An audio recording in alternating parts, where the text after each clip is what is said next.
मी हाकेला म्हणतो की त्या जरांगे पाटलांचा खावा की त्याची समाजाविषयीची आत्मसमर्पण काय असतं ना, वैचारिक मतभेद राहतील पण जे समाजासाठी आत्मसमर्पण असतं ना त्या माणसाकडनं शिकण्यासारखं आहे.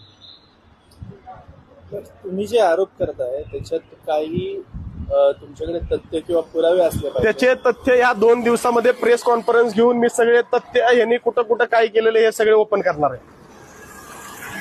काय नेमकं प्रकार घडलेला होता, कोणाला ब्लॅकमेल केलं, कोणाकडनं पैसे घेतले? अहो सरळ सरळ आपल्याला दिसतोय 6 महिन्यापूर्वी हाके काय होता, स्वतः फॉर्च्युनर घेतोय, लोकांना सांगतोय फॉर्च्युनर दिली.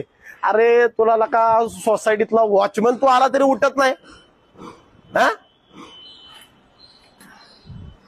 पण फॉर्च्युनर घेतली त्याने पैसे. ही माझी खंत नाही हो, त्याने अंबानी व्हावं. पण समाजाला ब्लॅकमेल करून जो धंदा चालवलाय त्याच्यासाठी माझा आक्षेप आहे. त्यांनी हेलिकॉप्टरमध्ये फिरावं,